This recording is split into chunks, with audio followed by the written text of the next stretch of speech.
James Franco has finally spoken out about the allegations of sexual misconduct leveled against him. During an appearance on SiriusXM's The Just Cackle podcast earlier this week, the actor discussed the situation. James Franco has finally spoken out about the allegations of sexual misconduct leveled against him. Actor James Franco has broken his silence on sexual misconduct allegations, months after paying $2.2 million to settle a lawsuit filed by former Studio 4 acting students who accused him of sexual harassment in 2019. During an appearance on SiriusXM's The Just Cackle podcast earlier this week, the actor discussed the situation. The allegations: James Franco, 43, finally addressed his sexual misconduct scandal after nearly 4 years of silence in an interview on SiriusXM's The Just Cackle podcast, some of which was released on Wednesday, December 22. In 2018, there were some complaints about me in an article about me, and I just thought, I'm going to be quiet. I'm going to pause, the actor explained, for the first time directly addressing the January 2018 LA Times article in which 4 of his former acting students accused him of inappropriate sexual behavior. There were people who were upset with me, and I had to listen to them, he added. When the allegations first surfaced, James denied them. 2 of James' former students filed a sexual harassment lawsuit against the actor in 2019. It was reportedly settled for $2.2 million this summer. James admitted to Just Cackle that he had consensual sex with students at Playhouse West Studio 4, his acting school that opened in 2014 and closed 3 years later. I slept with students, which was wrong. But as I previously stated, that is not why I founded the school, and I was not the one who chose the students for the class, he explained. Therefore, it wasn't a master plan on my part. But yes, there were times when I was in a consensual relationship with a student, and it was very wrong to do whatever I did.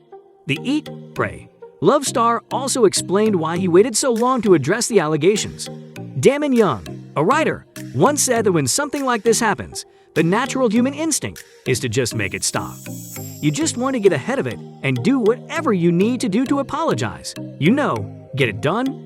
However, this does not allow you to do the work and examine what was beneath. Whatever you did, even if it was a blunder or you said something incorrectly, there's probably an iceberg beneath that behavior, a patterning of simply being blind to yourself that won't be solved overnight. In the interview, James also revealed that after years of sobriety, he developed a sex addiction.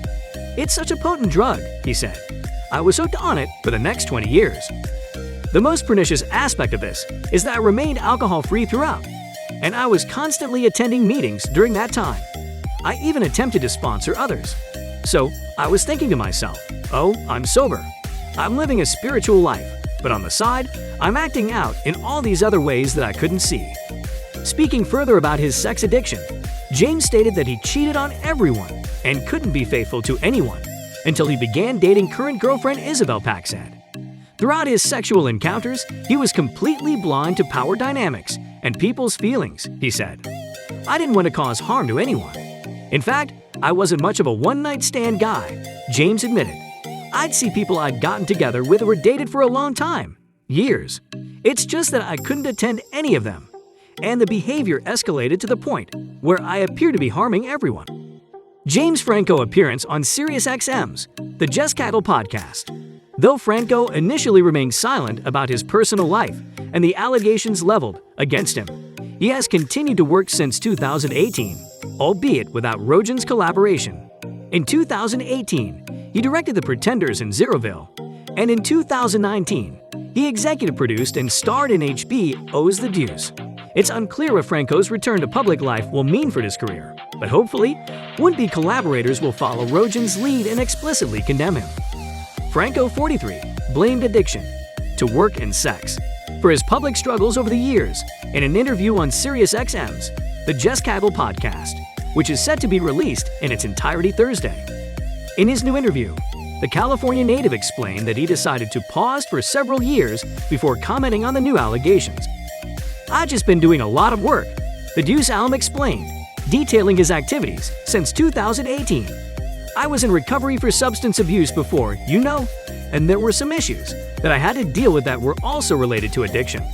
So I've really used my recovery experience to begin examining this and changing who I was. Franco revealed that he struggled with alcoholism as a teen before deciding to quit drinking at the age of 17. Shortly after quitting drinking, he rose to prominence as a member of the Freaks and Geeks cast, which led to larger roles in films such as 1999's Never Been Kissed and 2002's Spider-Man. However, as his celebrity grew, he stated that he replaced drinking with sex. "Once I couldn't fill the hole with alcohol. It was like, oh, success? Attention? This is fantastic. And so, in a strange way, I guess I got addicted to validation or success. Or whatever that is," Franco said in a clip of the interview shared in a series of YouTube videos SiriusXM posted Wednesday. Franco's representatives did not immediately respond to a request for comment. In excerpts from the interview, Franco describes his teenage struggle with alcoholism and his decision to become sober at 17 as a struggle with an addiction to success, attention, and sex. "Women's attention and success became a huge source of validation for me," Franco said. "The problem with that is, as you can probably guess, like any other drug or anything, there's never enough." He stated that he was able to identify his experience for the first time after receiving a book about sex and love addiction from his sister-in-law.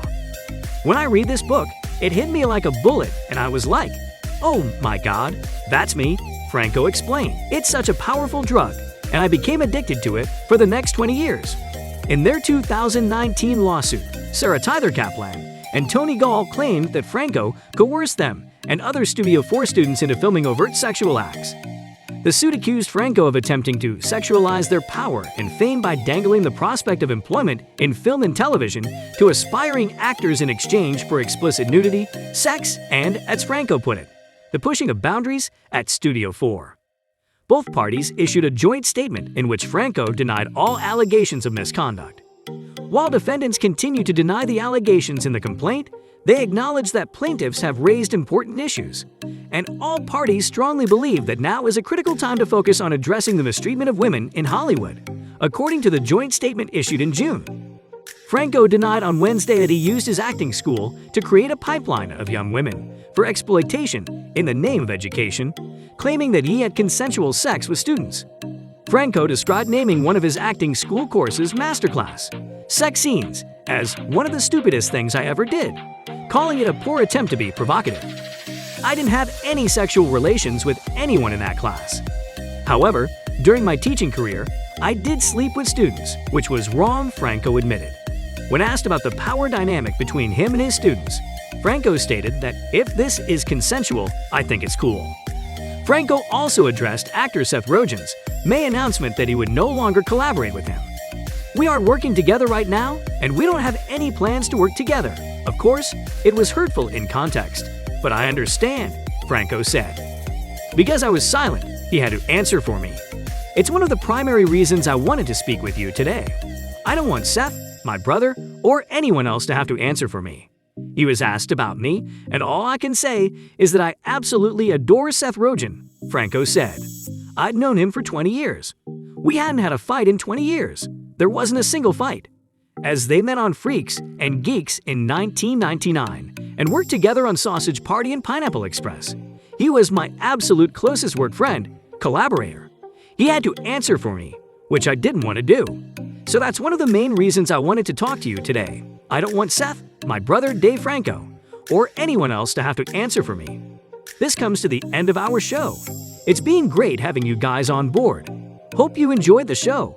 If so, please subscribe to our YouTube channel by clicking the subscribe button below.